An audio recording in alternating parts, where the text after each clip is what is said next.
Hoy vamos a ver eh, una introducción a cómo funciona la distribución normal y su hermanita que nos evita muchos problemas matemáticos, que es la normal estándar. ¿Cuáles son los objetivos de este video? El primero es relacionar los histogramas y los polígonos de frecuencia que ya vimos en apoyos virtuales pasados con la distribución normal.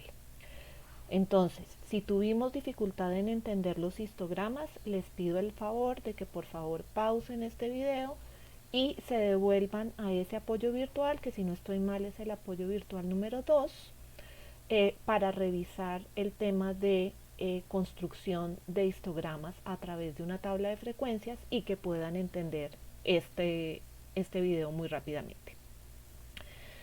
Algo importante de la distribución normal es que el área que está por debajo de esa distribución o de esa curva eh, la vamos a poder leer como una probabilidad y vamos a poder encontrar el valor de esa probabilidad a través de unas tablas y a través de una transformación de la distribución normal hacia la distribución normal estándar.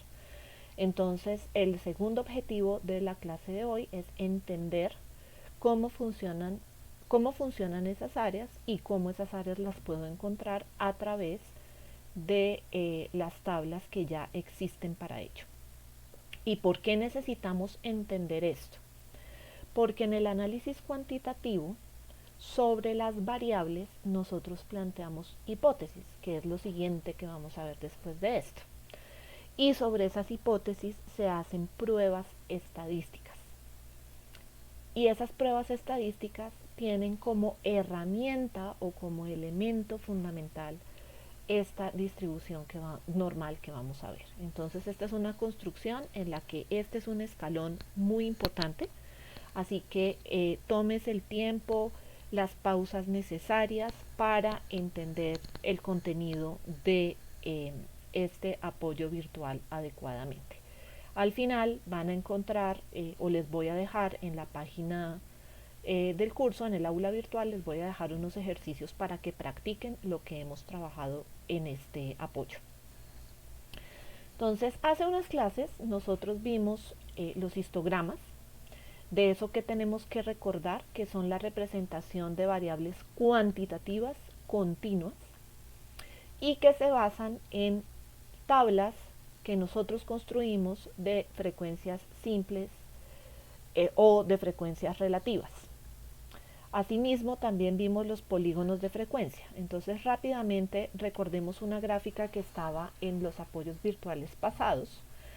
Este es un histograma que resume la información de la medida de la tela contenida en 30 rollos de tela. Lo que se hacía era extender el rollo y medir cuántas yardas contenía cada uno de esos rollos.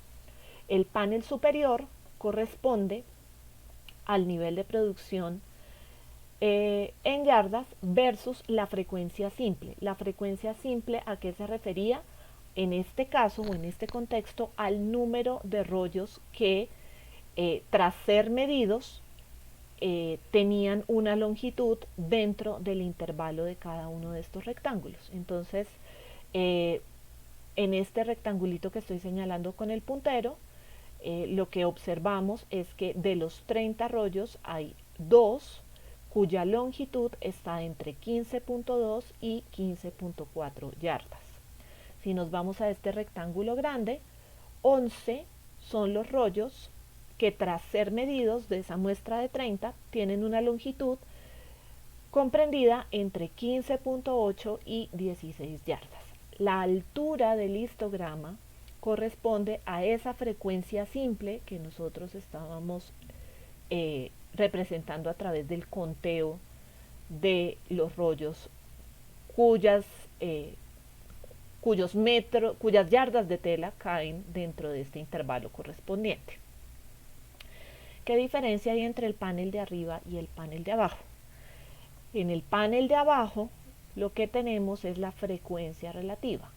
qué significa frecuencia relativa, cuál es el peso o la proporción que representan, si estoy pensando en este rectangulito de arriba, los 5 rollos de tela que miden entre 15.5 y 15.7 yardas, cuánto pesan respecto a los 30 rollos que se midieron. 5 dividido 30 es 0.17 o el 17%. Es decir, el panel de abajo lo interpretamos en términos de porcentajes o de frecuencia de ocurrencia. ¿A qué me refiero con la frecuencia de ocurrencia? Pensemos en este rectángulo de acá. Son 6 rollos de tela que están entre 16.1 y 16.3. ¿Cómo lo interpretaríamos en el panel de abajo? El 20% de la muestra de 30 rollos de tela tiene medidas que oscilan entre 16.1 y 16.3 yardas.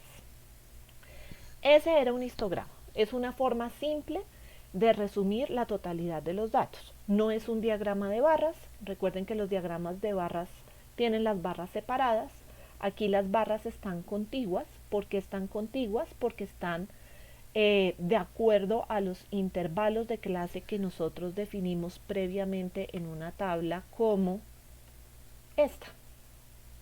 Entonces yo definí en este caso 6 clases. Esas clases son de intervalos mutuamente excluyentes, pero contiguos. Por eso es que los bloques de los histogramas van pegaditos uno a otro. Y aquí simplemente tengo tanto la frecuencia absoluta como la frecuencia relativa. Es decir, los histogramas son representaciones gráficas de estas tablas de distribución de frecuencia. A veces uno quiere ver una representación más suave de esos histogramas. Y para hacer esa representación más suave, uno simplemente sitúa el punto medio de la clase, en este caso entre 15.2 y 15.4 está 15.3. Eso es lo que estoy tratando de representar con este puntico azul, aunque está un poquito corrido a la izquierda, realmente es el punto medio. Y eso es lo que he hecho con cada uno de los cuadritos intermedios de color azul que están en el polígono de arriba. Así como lo hice en el histograma de arriba, lo hubiera podido hacer en el histograma de abajo. Cuando uno de esos puntos a través de un trazo continuo, lo que obtengo es el polígono de frecuencia que tengo acá. Y ese polígono de frecuencia me está dando una aproximación a lo que sería lo que llamamos la distribución de los datos. Esa distribución de los datos, fíjense que no es más que una suavización de estos rectangulitos que tengo aquí. Bien, ¿qué pasa si yo añado más clases a mi tabla? Si yo decido que estas 6 clases no son suficientes, sino que los mismos datos los reparto en 10 clases, sea porque cogí una regla distinta porque cogí la regla de Sturges en vez de la regla de raíz del número de datos, o porque quiero ver un poquito más la dispersión, sobre todo de estos 11 valores, cómo se ve. Entonces, pues estas clases serían mucho más pequeñas y gráficamente eso significaría que tanto los rectángulos de arriba como los rectángulos de abajo serían mucho más delgaditos. Esto es importante porque este polígono de frecuencia aproximado, cuando tiene determinada forma, se conoce como la distribución normal, que es el objetivo de nuestra clase. ¿Y qué forma debería tener para que se considere una distribución normal? Debería tener una forma muy similar a esta que estoy representando aquí, una forma de campana, con otras propiedades que vamos a ver más adelante. Pero lo importante del asunto es que si yo en vez de trabajar con estos rectángulos, trabajo con la forma continua, pues esta misma interpretación de las frecuencias relativas las voy a poder ver como las áreas bajo la curva. Y eso es lo que quiero mostrarles acá. Entonces, en el panel de arriba, lo que tengo es un histograma correspondiente a la edad, o sea, este 1 es un año de edad, este 2 es 2 años de edad y así sucesivamente. Entonces tengo una muestra de personas de 1 a 19 años. Fíjense que los rectángulos o los intervalos de clase aquí van de año a año, pero yo los podría hacer mucho más chiquitos si yo pienso en meses. Entonces, si yo pienso en 8.5 meses, estaría sobre este rectángulo que estoy señalando con el puntero y sería mucho más delgadito. Entonces, ¿qué es lo que pasa? Cuando yo tengo el polígono de frecuencias aproximado, que es el dibujo continuo que está acá, yo puedo pensar que el área bajo la curva de ese polígono me está dando la frecuencia de ocurrencia de el valor que yo estoy señalando, o menos si lo estoy pensando como área bajo la curva o estoy pensando en el área sombreada oscura. Por eso es que les digo aquí que en la figura de arriba las barras oscuras del histograma corresponden a edades inferiores a 9 años, que, pues dada esta distribución, corresponden aproximadamente al 40% de la distribución, al 40% de los datos. Y lo mismo va a pasar si yo me olvido de los triangulitos y, de los rectangulitos, y esos rectangulitos ya los aproximo a la curva. El área sombreada estaría representando el 40% del área. Cuando yo ya hago esta suavización de los rectángulos, ya estoy hablando de una distribución normal. Insisto, cuando la distribución normal tiene esta forma de campana que tenemos acá y mis datos vistos a través del histograma, panel de arriba, se ajustan muy bien a esa forma de campana.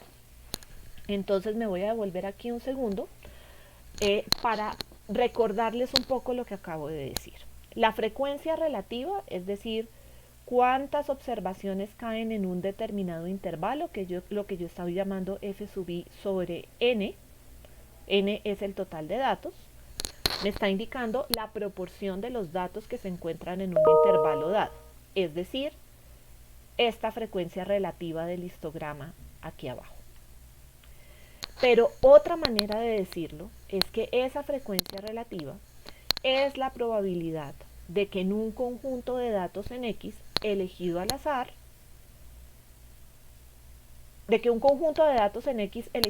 se encuentre en el rango dado. Entonces yo puedo interpretar este 20 como hay un 20% de probabilidades de que en mi muestra yo encuentre rollos de tela cuya longitud esté entre 16.1 y 16.3 yardas. Eso se puede escribir matemáticamente de la siguiente forma. P representa la probabilidad y esto que está entre paréntesis es la representación de un intervalo. Que X, que es mi variable continua, se encuentre entre o tome valores que están como límite inferior en A y como límite superior en B. Entonces, si lo pienso nuevamente en el ejemplito de las yardas de tela y me voy a este rectángulo, entonces yo estaría buscando la probabilidad de que la medida de mi rollo de tela en yardas, que es X, se encuentre entre 15.5 y 15.7 yardas. A sería 15.5, B sería 15.7 yardas, y la respuesta a cuál es esa probabilidad es esta frecuencia relativa.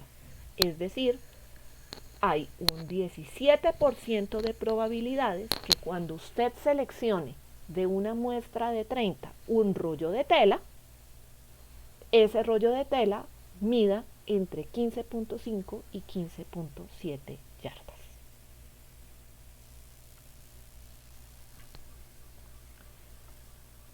eso aquí lo estaríamos representando como la probabilidad, si estoy hablando del área sombreada oscura, la probabilidad de encontrar niños en mi muestra de 9 años o menos, porque estoy representando a aquellos que están por debajo del área.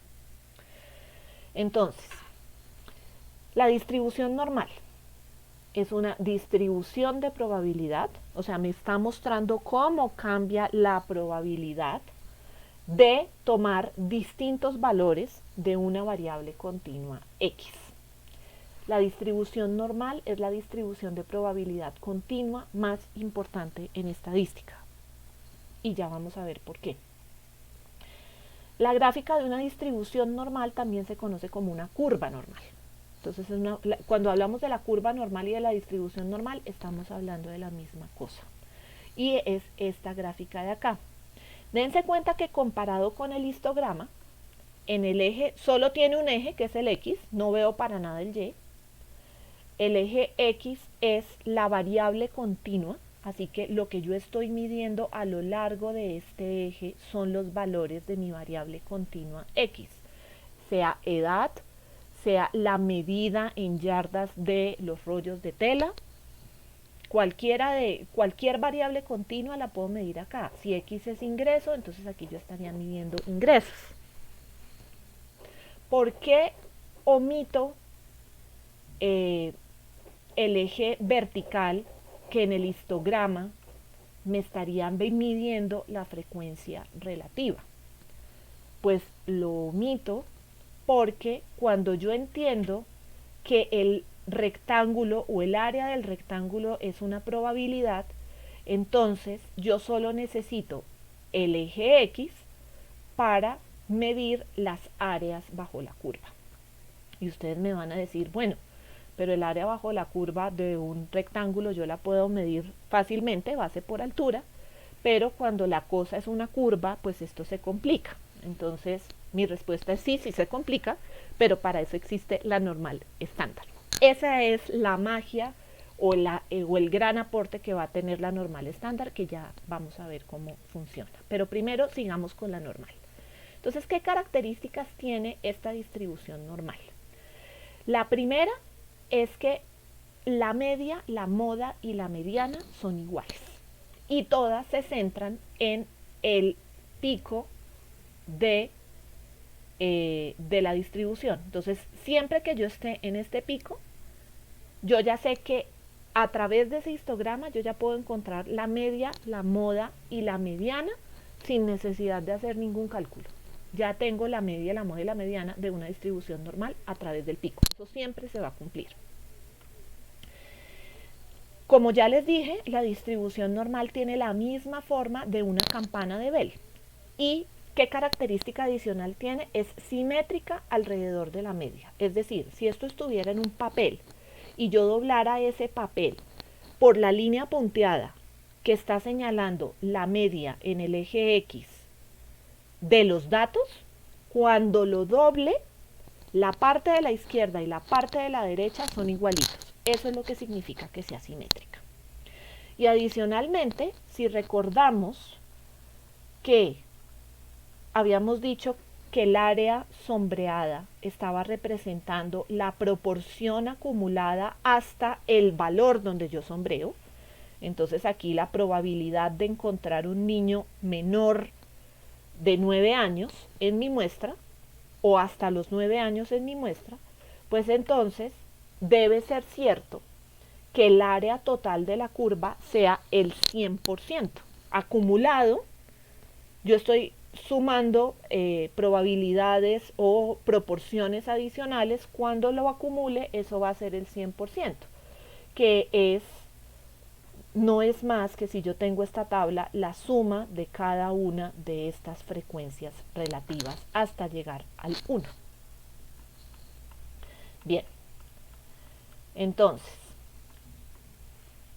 esas son las principales características, pero hay unas características adicionales. En otras clases también habíamos aprendido no solo a calcular la media, sino la desviación estándar.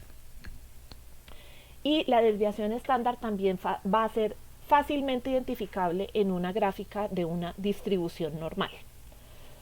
¿Por qué? Porque si yo sumo una desviación estándar o si yo resto una desviación estándar y lo miro sobre la curva, esos puntos van a ser puntos de inflexión, que es lo que estamos llamando aquí inflection points. ¿Qué es un punto de inflexión? Es cuando cambia la curvatura de la gráfica. Entonces, ¿qué es lo que pasa? Vámonos a la izquierda de la media quitándole una desviación estándar. Es decir, me sitúo en esta parte y me voy hacia la izquierda. Y empiezo a moverme sobre la gráfica. Cuando me muevo, fíjense que la gráfica está curvada hacia arriba. Pero una vez llega a este punto, la curva ya no sigue creciendo hacia arriba porque sería una parábola abierta hacia arriba, sino que la pendiente empieza a decrecer. Eso es lo que estamos representando a través de este punto de inflexión. Un cambio de curvatura hacia arriba, para quienes saben el concepto de pendiente, una pendiente muy acelerada, hacia una pendiente que crece, pero que crece cada vez menos. Entonces, lo mismo, como es simétrica, lo que pasa a la izquierda de la media pasa también a la derecha de la media. Entonces, fíjense que si yo me muevo una desviación estándar de la media por encima, es decir, estoy a partir de este punto hacia la derecha y me devuelvo, la curvatura es hacia arriba y a partir de este punto la curvatura es hacia abajo y eso es lo que permite encontrar este máximo de la curva en μ. Entonces, esa es una regularidad de la distribución normal. Siempre esos puntos de inflexión corresponden a menos una y más una desviación estándar respecto al promedio. Es decir, si el promedio es 50 y la desviación estándar es 10, 50 menos 10, 40, este sería el punto en X, y 50 más 10, 60, este sería la desviación, este sería el punto de X donde se encuentra una desviación estándar por encima de la media en Y. Entonces, como esta distribución puede representar cualquier tipo de datos continuos, una distribución normal puede tener cualquier valor promedio y cualquier desviación estándar. Yo puedo hablar del promedio de precios de alquiler de apartamentos en Bogotá, que estará en millones, o también puedo hablar de promedio de edad, como en el ejemplo anterior, o podré hablar también de la temperatura promedio en algunas ciudades, o también podré tener el peso promedio de algunas personas. Realmente la distribución normal puede medir cualquier fenómeno siempre y cuando la variable sea continua. La media, como les dije, da el punto si la distribución es normal, que es una cosa que tenemos que verificar, pero que no lo vamos a hacer ahora y en este apoyo virtual, nos da el punto gráfico a partir del cual la gráfica es simétrica, y la desviación estándar, recuerden de los apoyos virtuales anteriores, que describe la dispersión de los datos. Entonces, aquí tenemos tres ejemplos de distribuciones normales distintas. En la primera, la media es 3.5 y la desviación estándar es 1.5. Entonces piensen que son calificaciones de 1, pues que pueden ser negativas y pueden ir hasta valores muy altos, pero el promedio es 3.5 y la desviación estándar es 1.5. Entonces, si esta es la distribución de los datos y es una distribución normal, en 3.5 estará el punto máximo de la curva y los puntos de inflexión, ¿dónde estarán? Entonces, yo ya sé que estos puntos de inflexión son la media más una desviación estándar. Entonces, si estoy a la derecha, y si estoy a la izquierda es la media menos una desviación estándar. Entonces vamos con el punto de la izquierda. 3.5 menos 1.5 es 2. Entonces en 2 está el primer punto de inflexión y el otro punto de inflexión será la media más una desviación estándar. 3.5 más 1.5 es 5. Entonces fíjense que los puntos de inflexión, nuevamente, cuando yo doble por la línea punteada, si lo tengo en un gráfico, mi curva, los dos puntos se van a solapar entre sí, el de la izquierda y el de la derecha. Ahora, la gráfica B también es una distribución normal. ¿Qué diferencia tiene? La media es la misma, pero tiene una menor dispersión de los datos. La dispersión de los datos es un poquito más de la mitad. En términos de dispersión es menos de la mitad de la anterior. Entonces, ¿cómo encuentro estos puntos de inflexión? De la misma manera que en el caso anterior. 3.5 menos 0.7, eso me da 2.8. Sería más o menos este valor. Fíjense que está más cercano a 3 que a 2. Y 3.5 más 0.7 me estaría dando 4.2, que sería este valor de acá. Ahora, ¿qué es lo que pasa? ¿Por qué la curva B resulta más alta que la curva A? Recuerden que el área total bajo la curva de una distribución normal es 1. Entonces, ¿qué pasa?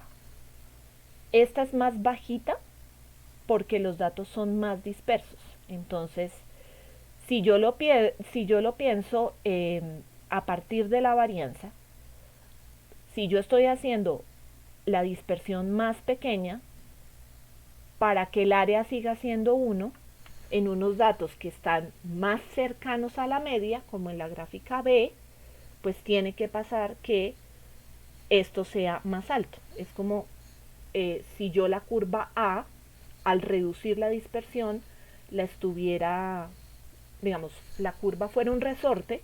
Para hacer menor la dispersión tengo que juntar esos puntos de inflexión. Entonces al juntar los puntos de inflexión se me condensan y por eso hacen que la curva sea más empinada.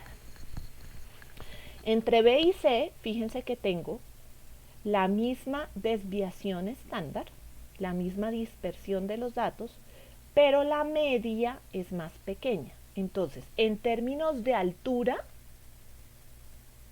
la altura de B y C es la misma porque tienen la misma desviación estándar, pero ¿qué es lo que cambia? La posición de la curva en la recta. Si yo juntara las curvas B y C, pues la media de B estaría más o menos, voy a hacerlo con un mamarrachito, la media de B estaría más o menos por acá y tendría una curva que espero que me salga similar a esta. Entonces, la media, por eso se dice que la media es una medida de ubicación, mientras que la varianza o la desviación estándar, en este caso, recuerden que la desviación estándar es la raíz cuadrada de la varianza, es una medida de la dispersión de los datos, de qué tan alrededor de la media o qué tan lejos de la media se encuentran. Entonces, con esta información vamos a hacer un pequeño primer ejercicio. Si no llegamos a la respuesta correcta de este primer ejercicio, les pido el favor de que paren aquí, hagan una pausa y que cuando retomen otra vez el video desde el principio. Es importante que vayamos paso a paso, pero que verifiquemos que lo que entendemos, lo entendemos bien. La pregunta aquí es muy simple. ¿Cuál de las dos curvas normales de la gráfica, tengo una curva A y una curva B, tiene un mayor promedio. Fíjense que ambas son campanas de Bell, ambas son simétricas. La diferencia es que una es más gordita y plana y la otra es más estilizada, que sería la A. Entonces, con base en la información anterior, tómense un tiempo para pensar cuál de estas dos curvas normales tiene un mayor promedio en primer lugar.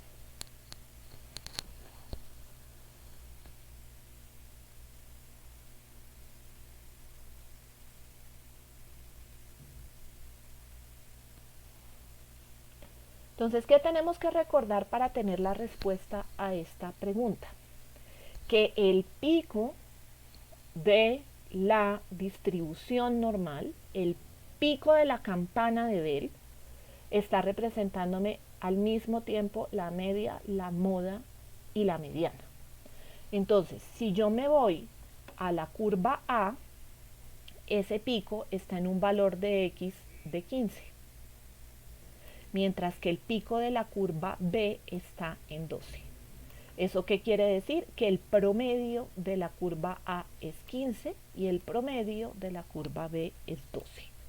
Entonces, ¿cuál de las dos curvas normales de la gráfica tiene un mayor promedio? Pues la respuesta es la curva A, cuyo promedio es 15, versus la curva B, cuyo promedio, que es la línea de simetría, ocurre en X igual a 12. Volviendo a la misma gráfica, ¿cuál de las dos curvas tiene la mayor desviación estándar?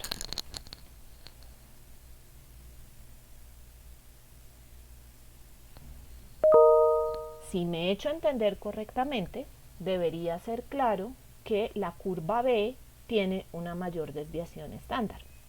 ¿Por qué? Porque la desviación estándar respecto a las medias, que ya las conocemos, que son 15 y 12, estoy un poquito desviada, la desviación estándar la leo a través de los puntos de inflexión o de cambio de curvatura. En la curva A, ese punto de inflexión está como por aquí. Bueno, es simétrico, perdón, el pulso.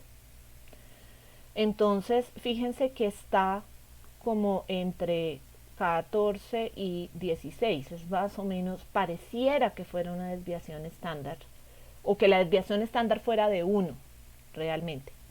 Mientras que en B, esos puntos de inflexión ocurren en 9 y en 15.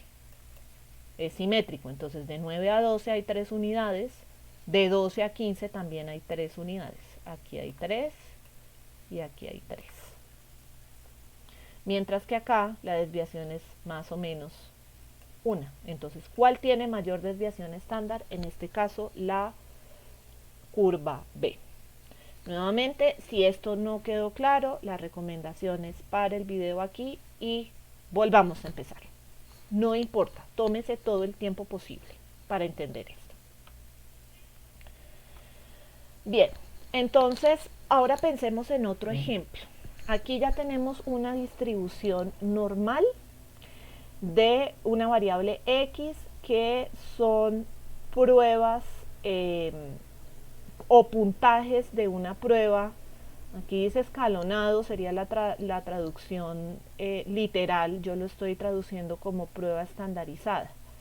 Y corresponden a un examen de matemáticas de 8º grado en el estado, pues realizado en colegios del estado de Nueva York.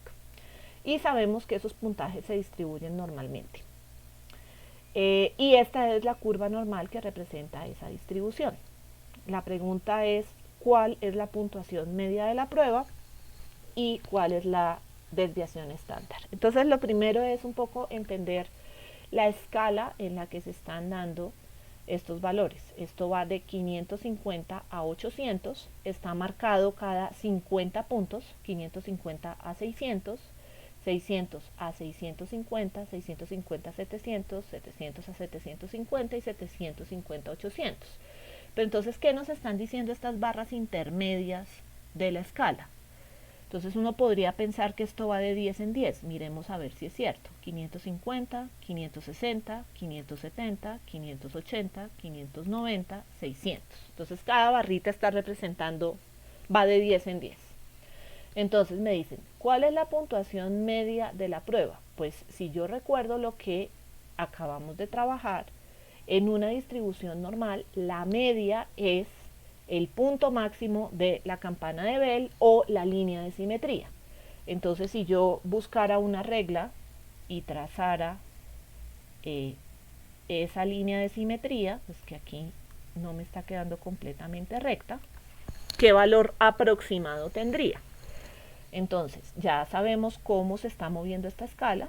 Cada separación está representando 10 unidades, entonces 650, 660, 670 y la mitad más o menos. Entonces esto debería ser como 675, más o menos.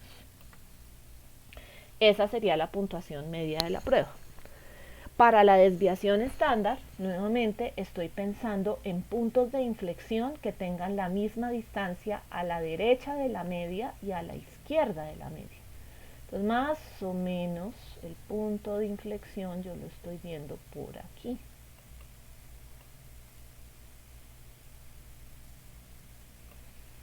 Entonces, pensemos en esto. De 675 a 650 yo tengo 25 unidades y mi punto de inflexión lo estoy ubicando aproximadamente 10 puntos por debajo de 650, es decir, estoy en 640 y me muevo hasta 675, que es la media. Eso significa que la distancia entre la media y este punto de inflexión serían 35 puntos. Y como es simétrico a izquierda y a derecha, eso significa que esos 35 puntos también deben irse para acá. Entonces, si yo le sumo 675 a esos 35 puntos, eso me daría más o menos 710.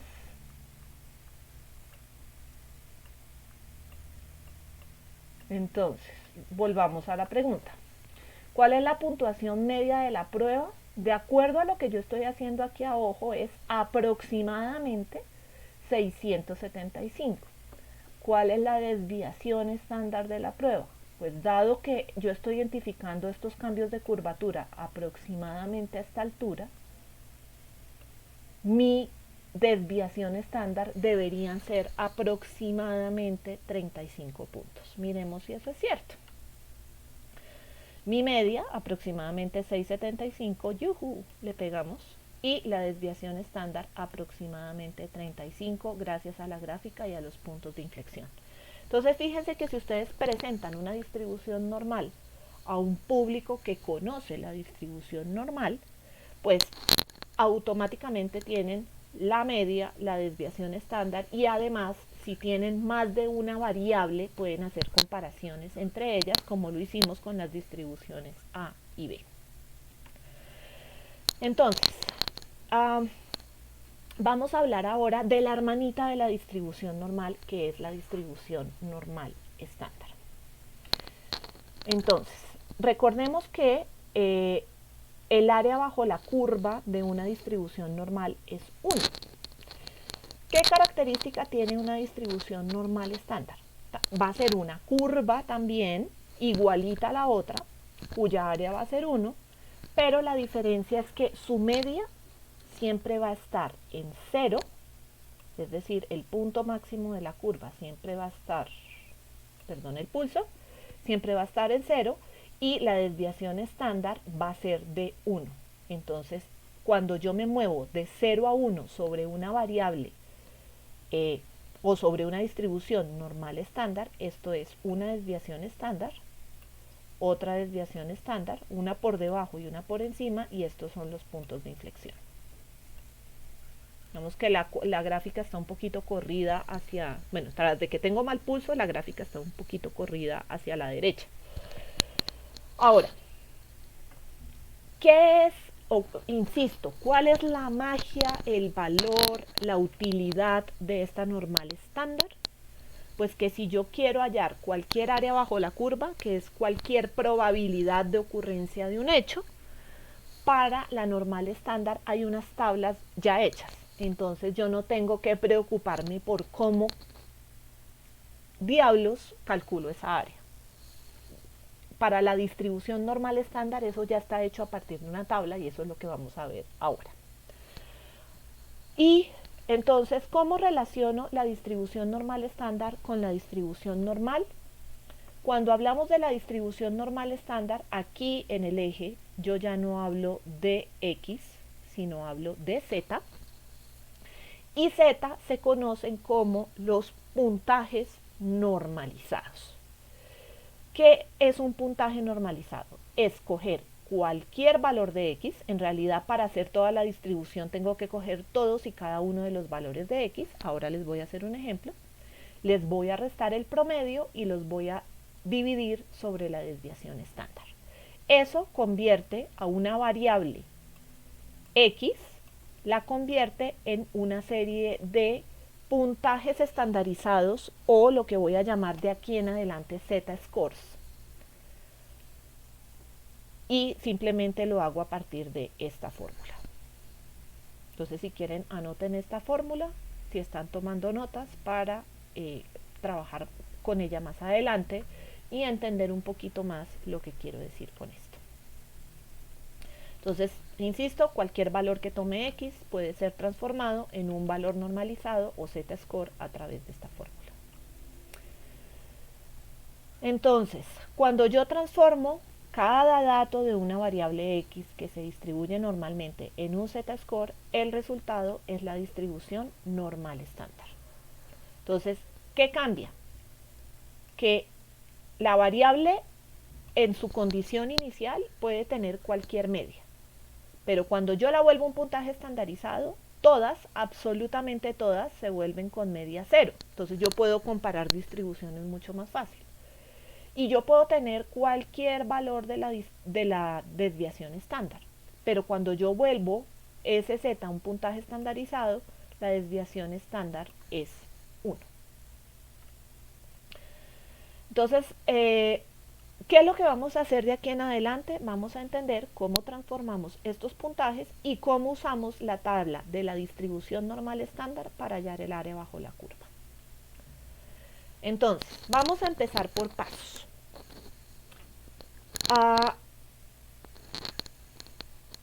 Cuando una variable X se distribuye normalmente, por ejemplo esta, no sé qué sea X, pero yo sé que la media es 10 y la desviación estándar es 15. Si yo quiero encontrar cuál es la probabilidad de encontrar valores inferiores a 15, esa probabilidad, recuerden que esto viene del histograma, se puede encontrar a través del área bajo la curva. Entonces, como les dije, pues si no nos acordamos de nuestros cursos de geometría, pues lo fácil era encontrar áreas de cuadrados, de rectángulos o de círculos, incluso de triángulos o de trapecios. Pero cuando esto es una curva, pues el área no tiene una fórmula tan fácil y para eso es que vamos a usar la normal estándar. Entonces, nuestro primer paso es transformar una normal en una normal estándar. ¿Cómo lo hacemos? Cada uno de los puntajes de X, todos y cada uno, los transformamos en un Z-score. Entonces, cuando hacemos esa transformación, la media de la distribución se vuelve 0 y la desviación estándar se vuelve 1. Entonces, estas dos grafiquitas están representando la misma información. El área sombreada es exactamente la misma. ¿Cómo escribimos eso? Nuestra idea inicial era encontrar la probabilidad de que en esta variable X yo encontrara un valor inferior a 15, que es toda el área sombreada, 0, 1, 2, hasta 15. Eso traducido a una normal estándar, significa encontrar un z-score inferior a 1. ¿Por qué? Porque 1 es una desviación estándar y eso correspondía a estar por debajo de 15 en la variable original. Entonces, cuando uno mira las tablas, y ahora vamos a ver cómo llegamos a ellas, verificamos que esa área en una normal estándar, por eso es que nos interesa estandarizar, es de 0.8413. ¿Cómo interpretamos ese valor? La probabilidad de encontrar en estos datos de esta variable x valores inferiores a 15 es del 84.13%. Eso es lo que me está diciendo este valor. Ahora voy a mostrarles eso un poquito más detalladamente con otro ejemplo. Voy a trabajar en un Excel. Ese Excel tiene unos datos de arrendamiento mensual medidos en dólares para una muestra de apartaestudios de una pequeña ciudad universitaria en Estados Unidos. Entonces, esos datos los tengo aquí en este Excel. Entonces, fíjense que tengo, ¿cuántas observaciones? Tengo 70 observaciones. Aquí estoy en la posición 71, pero recuerden que en 1 yo no tengo valor sino X. Entonces, en realidad tengo 70 observaciones de arrendamiento. Si me fijo en la posición 9, este 600 que me estaría diciendo que el apartamento que yo registré de noveno en esta serie en mi variable X es un apartamento o es un apartaestudio cuyo arrendamiento mensual es de $600. Si me voy a la posición 15, en la posición 15 tengo un apartamento en esta pequeña ciudad universitaria de Estados Unidos, un apartaestudio cuyo valor de arriendo mensual es de $525. Entonces, esta es mi variable original. Yo puedo encontrarle a esos datos el valor mínimo a través de la función min. Entonces, el mínimo de estos datos es 425, que me está diciendo el apartamento de arriendo más barato en esta muestra de 70 apartamentos es 425. También puedo buscar el máximo.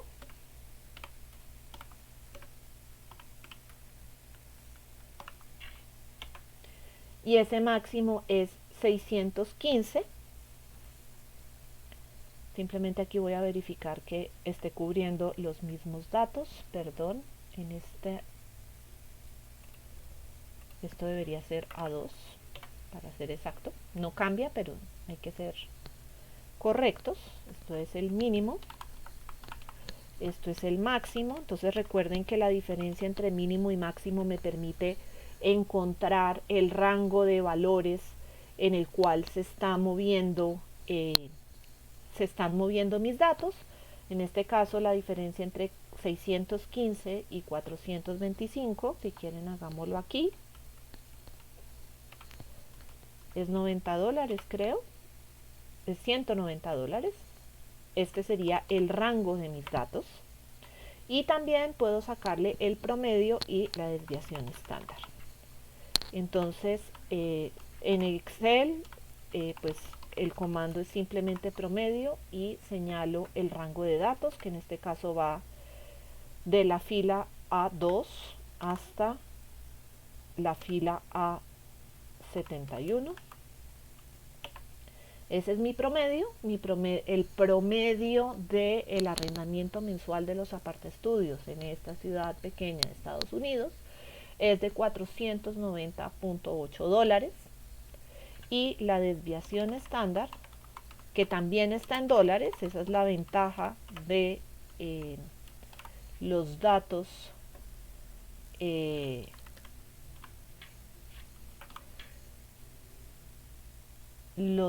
la desviación estándar, perdón, como medida, que la unidad de medida de la desviación estándar es la misma de la variable inicial. Entonces, el resultado es que alrededor de la media los datos varían en 54.7 dólares. Es decir, alrededor de la media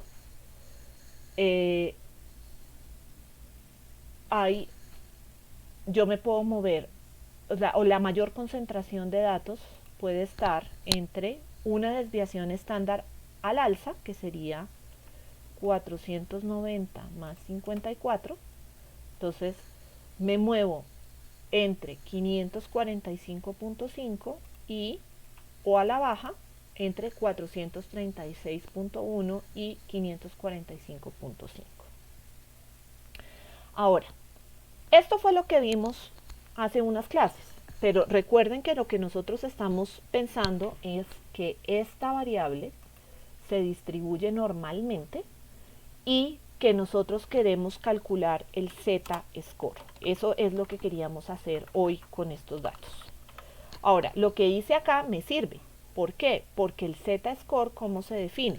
Se define como la diferencia entre cada observación, no tengo que tener esto ordenado, entre cada observación y su promedio o su media, y lo divido entre la desviación estándar.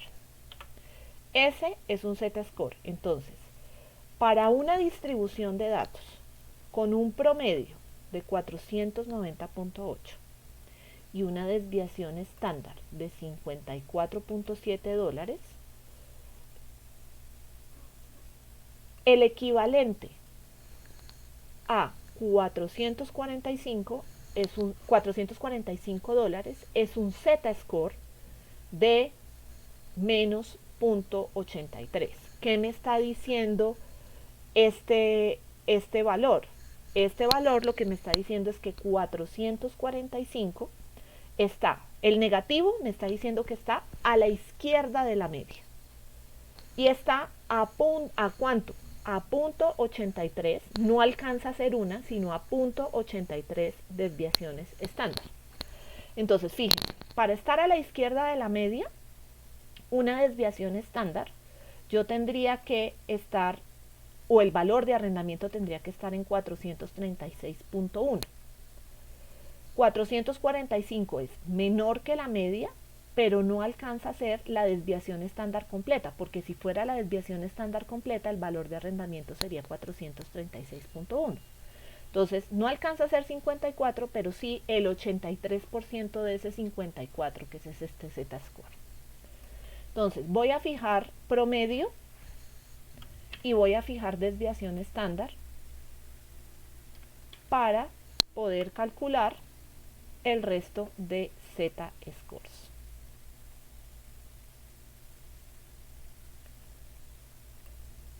Entonces, fíjense que tengo valores positivos, valores negativos. Entonces, situémonos un segundo en uno positivo, en el de la línea 5. En la línea 5, ¿qué tengo? En mi variable original tengo 590 dólares, ¿cierto? 590 es un valor superior al promedio. El promedio es 490.8 dólares. Son 100 dólares, 100.8 dólares de diferencia con respecto a la media. 100.8 dólares son casi dos desviaciones estándar, casi dos, porque para que fueran dos tendría que ser la diferencia 108.7 dólares. Son casi dos. ¿Cuántas desviaciones estándar exactamente son 590 respecto a 490? Pues no son dos, sino 1.81, 22, 29. Eso es lo que es un z-score. Fíjense en este 615, que corresponde al máximo. ¿A cuántas desviaciones estándar está ese 615 del promedio? Está a casi 2.27 desviaciones estándar. Eso es un z-score. Ahora, Voy a copiar las fórmulas de promedio y desviación estándar. Cuando las copio, miremos en qué se convierte esto. Aquí me está calculando el promedio de los datos de la columna I. Fíjense que la desviación estándar ya me sale en 1. Este número, ¿cómo lo leo? E menos 16. Eso significa que hay 16 ceros antes de este punto, pero lo puedo convertir en un número más legible. 0.0. ¿Cuántos ceros hay después de este? Hay 15 ceros, porque el primero es antes del punto. Es decir, ese promedio realmente es 0. Lo que pasa es que estos datos, si yo amplío la celda y permito que esta variable tenga más decimales, me muevo un poquito hacia la izquierda, fíjense que esto tiene millones y millones de decimales. Entonces, ¿por qué no me sale el 0 directamente? Por errores de aproximación. Porque habrá unos de estos números que tengan más decimales que otros y por eso ese número no me da exactamente 0. Pero, matemáticamente hablando, que es la normal estándar, entonces se comportaría igual que esto. Paso de una distribución de datos con un promedio y una desviación estándar cualquiera a través de la fórmula del z-score, que es el que tenía aquí, a través de esa fórmula del z-score, que fue lo que hicimos en Excel, paso a una distribución con media 0 y desviación estándar 1. Que en este caso es la misma varianza, porque la raíz de 1, la raíz cuadrada de 1 es 1. Entonces yo puedo hablar, en la normal estándar, yo puedo hablar de media o varianza 1. Entonces, ¿qué características va a tener esa distribución normal estándar? Ya no la normal, sino la normal estándar.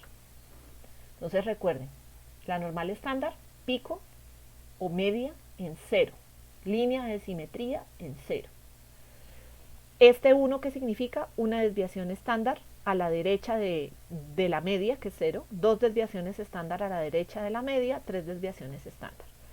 Menos una desviación estándar o una desviación estándar por debajo de la media, esa sería la interpretación del negativo, 2 desviaciones estándar por debajo de la media o 3 desviaciones estándar por debajo de la media. Entonces, ¿qué características tiene esta distribución normal estándar? El área acumulada o el área por debajo de valores de z cercanos a menos 3.49 es tan chiquita como esos ceros que acabamos de ver en Excel. O sea, todo lo que está por acá, esta es una curva que aunque uno no lo vea, nunca toca el eje.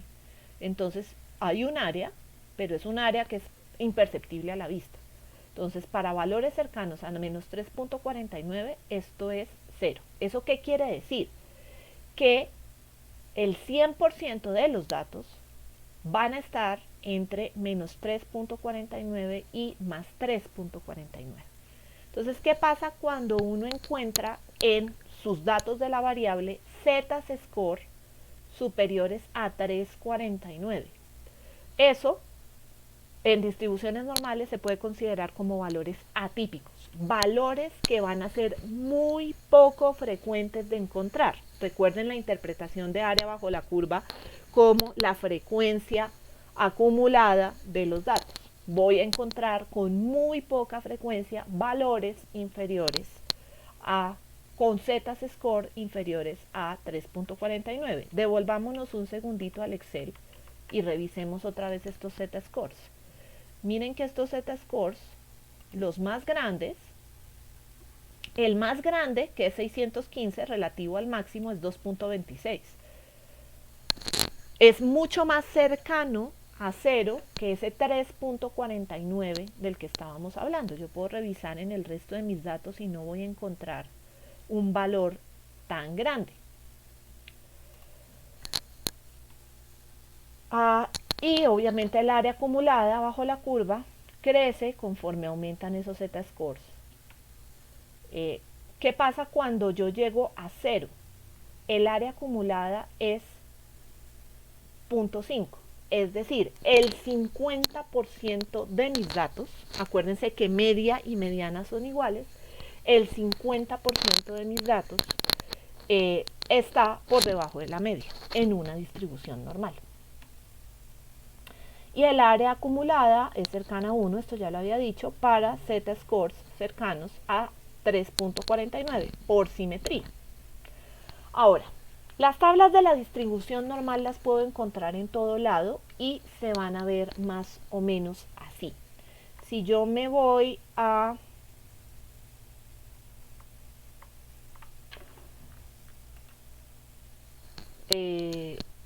Google y busco tabla de la distribución normal,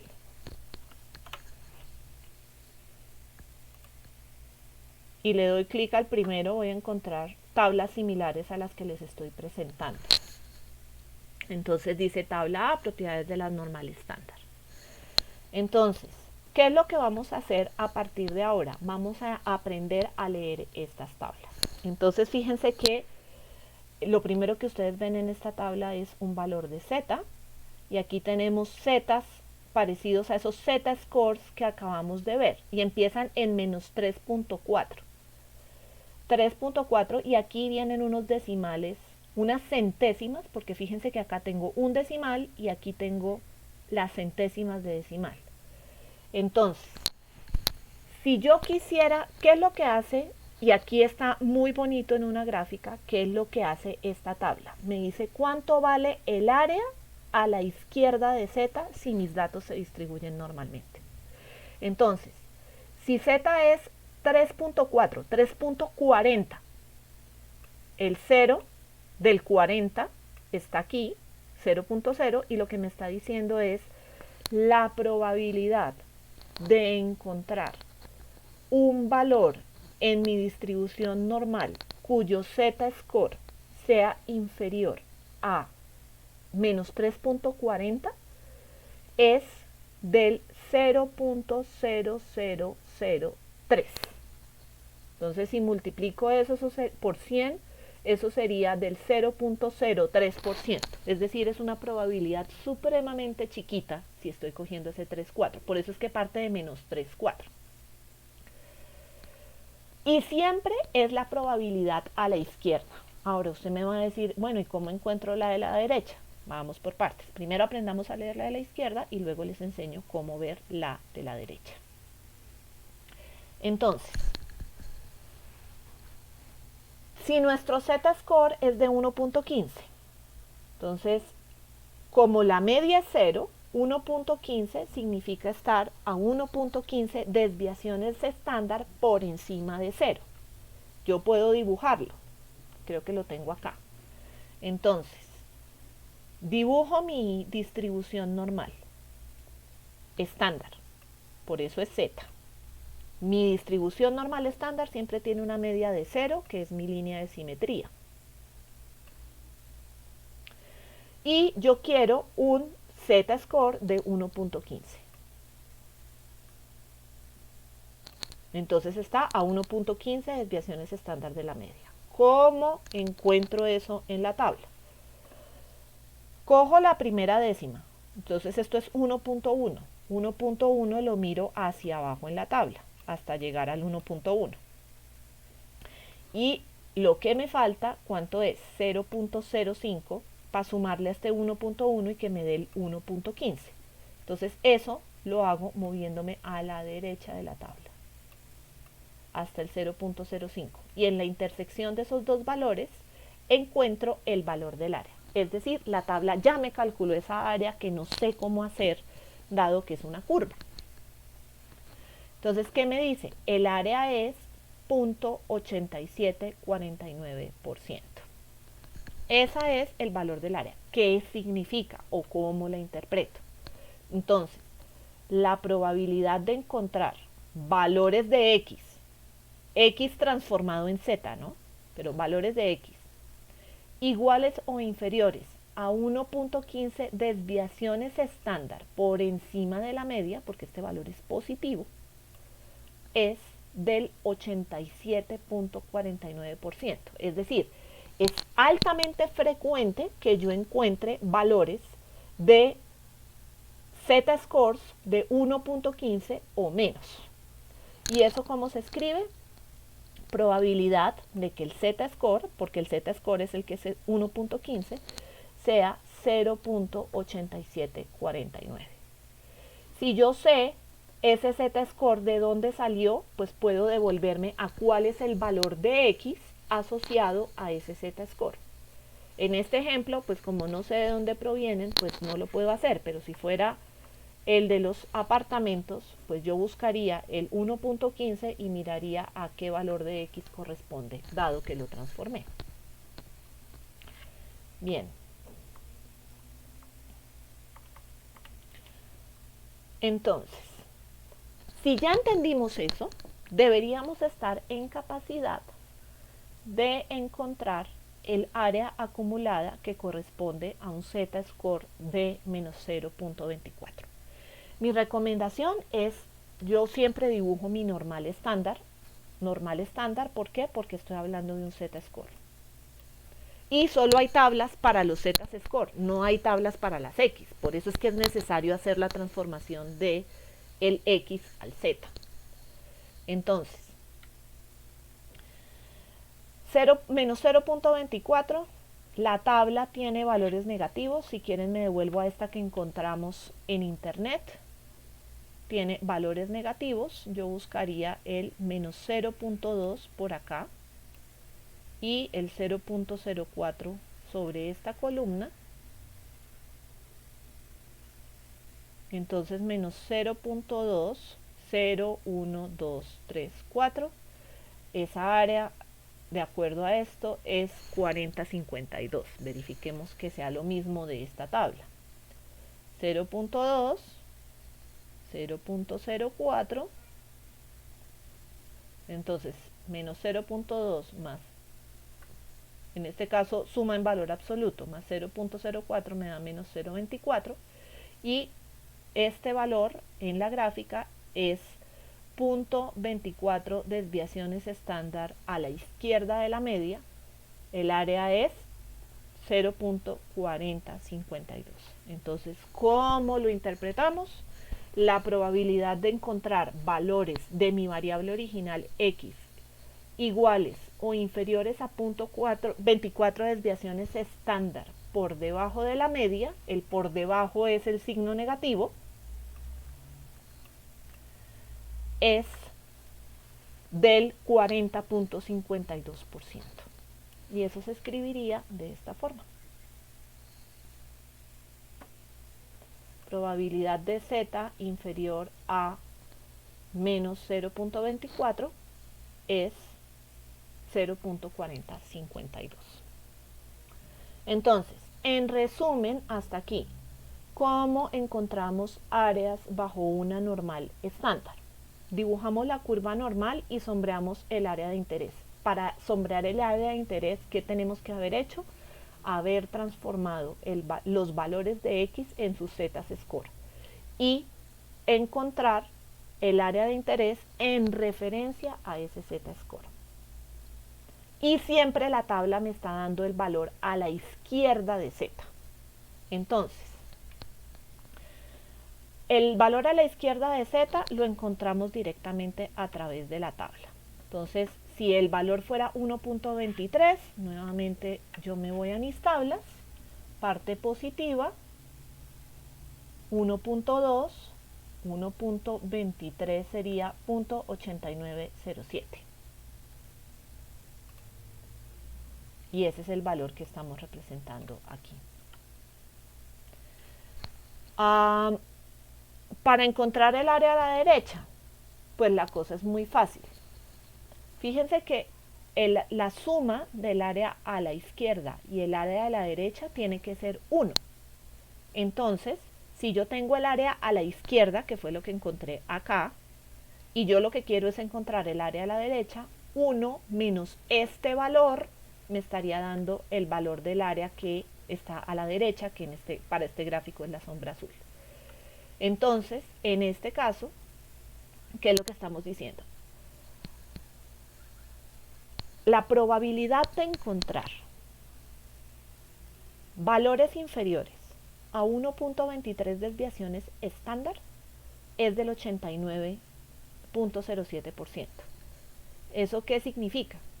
Que la probabilidad de encontrar valores superiores a 1.3 desviaciones estándar de la media es del 10.93%. Es decir, es mucho menos frecuente encontrar valores alejados más de 1.23 desviaciones estándar de la media de mi variable.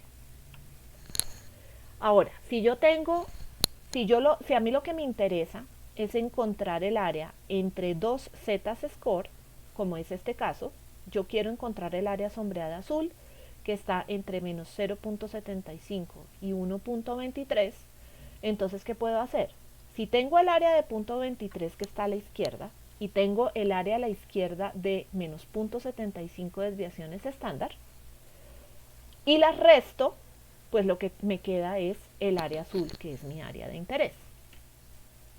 Entonces, el área a la izquierda de z igual a 1.23 era el 89.07%, ya lo habíamos visto antes. Y el área a la izquierda de 0.75 lo puedo verificar a través de las tablas, es 0.2266. Entonces el área sombreada, que está entre menos 0.75 y 1.23, en este caso es la diferencia de estas dos áreas, que es 0.6641. Es decir, la probabilidad de encontrar valores de la variable x comprendidos entre 0.75 desviaciones estándar por debajo de la media y 1.23 desviaciones estándar por encima de la media es del 66.41%. Entonces aquí hay otros ejemplos en los cuales yo les pediría que trabajaran ustedes directamente. Busquen las tablas de la normal estándar en Google, téngalas a la mano y busquen cuál sería el área bajo la curva de esta normal estándar a la izquierda de menos 0.99. Y aquí tienen la respuesta. Hay un 16.11% de probabilidad o de chance de que se encuentre un valor de x por debajo de el 99% de una desviación estándar. Eso sería ese punto 1611 o la interpretación de ese punto 1611. Si me piden encontrar el área a la derecha de z igual a 1.06,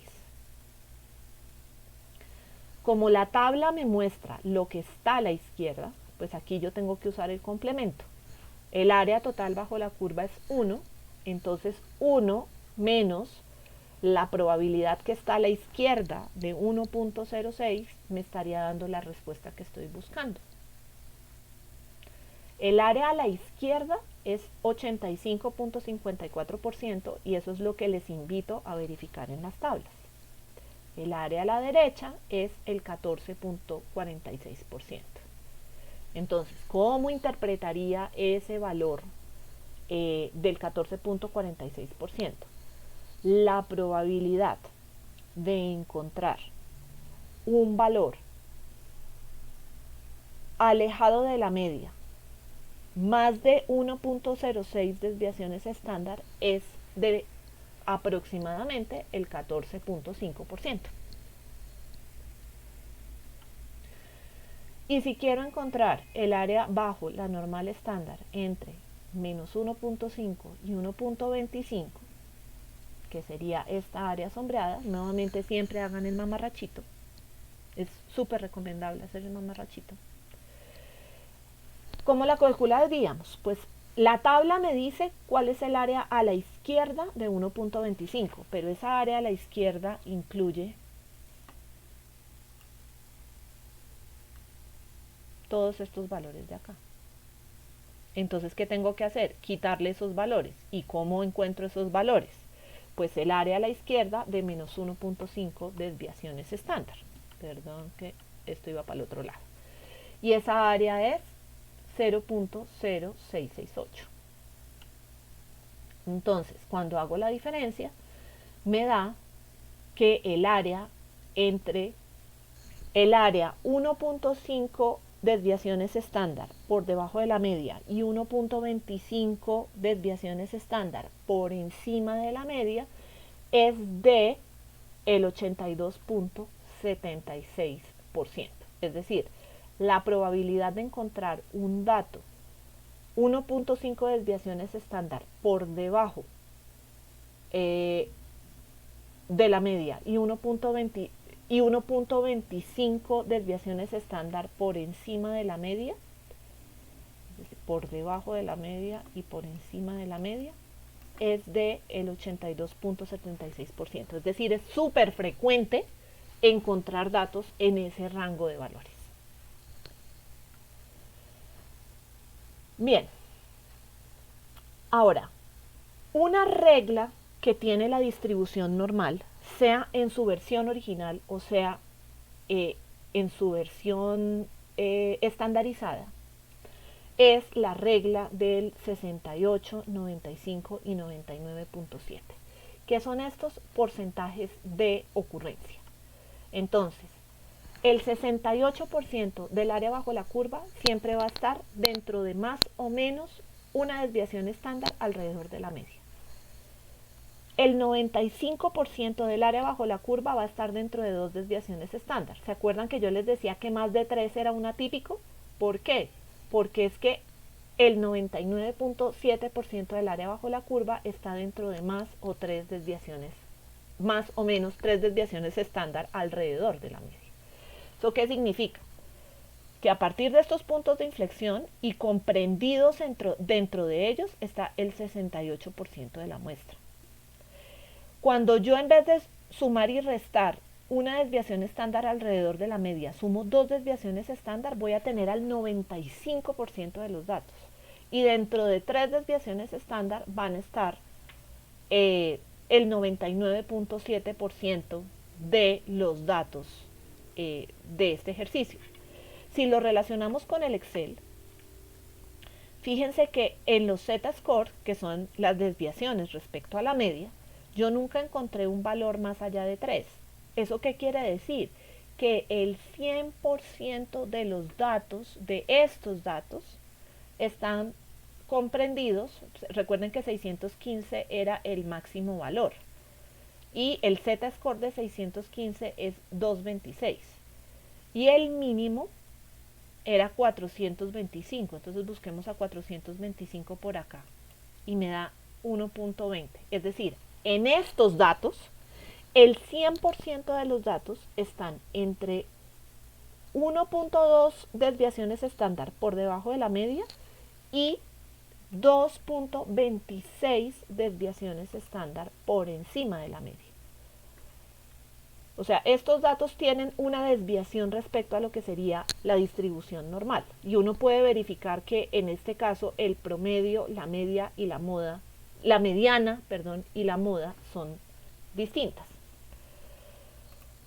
Pero cuando los datos se distribuyen normalmente, el 95% de los datos están comprendidos alrededor de la media, dentro de dos desviaciones estándar, y el 99.7% de los datos está comprendido dentro de 3 desviaciones estándar. Por eso es que lo raro es que uno encuentre datos por acá. Y ese va a ser el fundamento de las pruebas de hipótesis. Por eso era que quería que entendieran esto claramente. Entonces, vamos a pensar en un ejemplo de esta regla del 68, 95 y 99.7%. Las pruebas estandarizadas, sean de inteligencia o sean de conocimientos, normalmente se distribuyen de forma normal, valga la pena la redundancia. Entonces, unas escalas, que son las escalas de Wechsler, tienen una media de 100 y una desviación estándar de 15. Eso se escribe, así se vea asustador, como lo siguiente: la variable X, que está referida a los puntajes de los test de inteligencia para adultos de Wechsler, se distribuyen normal con un promedio de 100 y con una desviación estándar de 15. Entonces esto simplemente es notación, esto significa se distribuye. Creo que no voy a poder escribir a mano esto, pero se distribuye. Normalmente con una media de 100 y una desviación estándar de 15. Ojo, aquí hay que ver si los autores se refieren a varianza o a desviación estándar. Pueden utilizar o la varianza o la desviación estándar aquí. Aquí yo estoy utilizando la desviación estándar. Pero en general hay que tener cuidado de si eso es varianza o desviación. Entonces, ¿qué me diría interpretando esto como desviación estándar la información de la regla? Que el 68% de los puntajes van a estar dentro de la media más o menos una desviación estándar. Entonces, si yo resto a la media de 100 15, el puntaje es 85. Si yo le sumo a la media 15, me da 115. Eso quiere decir que el 68% de los datos de esta prueba van a estar entre 85 y 115. Y el 95% de los puntajes van a estar dentro de la media más o menos dos desviaciones estándar. Dos desviaciones estándar, pues si una desviación estándar es 15, dos desviaciones estándar es 30. Entonces si yo sumo y resto a la media de 100 esos 30, estoy en un intervalo de puntajes entre 70 y 130. Entonces el 95% de los puntajes voy a tenerlo entre 70 y 130. Y el 99.7% de los puntajes van a estar entre la media y más o menos tres desviaciones estándar, es decir, de 55 a 145. Eso es lo que quiere decir esta gráfica de acá. Simplemente aquí ya la variable X toma un contexto específico que son los puntajes con media 100 y varianza 15. Y eso nos da también la simetría en las colas. Como la curva es simétrica en su totalidad, también va a ser simétrica en las colas. Entonces, si yo cojo para los puntajes estandarizados anteriores, el 95% de la muestra que está entre 70 y 130, pues ¿qué me queda en las colas? Me queda un 5%, repartido simétricamente, para eso es la simetría, a izquierda y a derecha. Entonces, la mitad está en la cola de la izquierda y la otra mitad, el 2.5% restante, está en la cola de la derecha. Bien, con esto termina la introducción a la distribución normal. ¿Por qué, insisto, es importante entender esto? Porque si yo entiendo cómo funciona esta curva, voy a entender cómo interpretar pruebas de hipótesis sobre variables continuas.